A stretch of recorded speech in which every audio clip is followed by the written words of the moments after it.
ষষ্ঠ উপজেলা নির্বাচনের দ্বিতীয় ধাপে ২১ মে এবং বরিশালের হিজলা এবং মুলাদীতে ভোট হবে। এবারের নির্বাচনে চেয়ারম্যান পদে ভাইয়ে ভাইয়ে এবং চাচা ভাতিজার মধ্যে লড়াই জমে উঠেছে। বিস্তারিত জানিয়েছেন প্রতিনিধি হুমায়ুন কবির।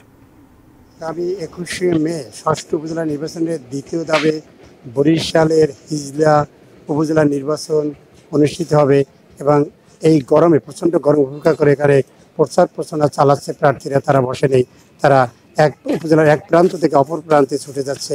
আমি রয়েছি এখন হিজলা উপজেলা সদরের নতুন হিজলা বাজারে রয়েছি এবং এখানে কিছুক্ষণ আগেও বেশ কয়েকজন প্রার্থী নির্বাচনী প্রচারণা চালিয়ে গেছে, তারা গণসংযোগ করেছে এবং পোস্টার ব্যানারে ছেয়ে গেছে গোটা উপজেলা এবং গ্রামীণ যে মেট্রোপথ বিভিন্ন জায়গায় সভা পাচ্ছে, বিভিন্ন প্রার্থীর এই পোস্টার সভা পাচ্ছে। তবে এই হিজলা উপজেলায় নির্বাচনে চমক রয়েছে। এখানে আপন দুই সহোদর ভাই এবং চাচা ভাতিজা এদের লড়াই এখানে, কারণ এখানে আওয়ামী লীগের যে সভাপতি রয়েছেন উপজেলা সুলতান মাহমুদ টিপু, তিনি এবং তার আপন ভাই আলতাফ মাহমুদ দীপু, সে আওয়ামী লীগের যুগ্ম সাধারণ সম্পাদক, তিনিও নির্বাচনে প্রতিনিধিত্ব করছেন। অপরদিকে যে আগের চেয়ারম্যান ছিল বেলাল ডালি, তার ছেলে নজরুল ইসলাম রাজু ডালি এবং তার চাচা ফারুক ডালি, তিনিও নির্বাচনে নেমেছেন।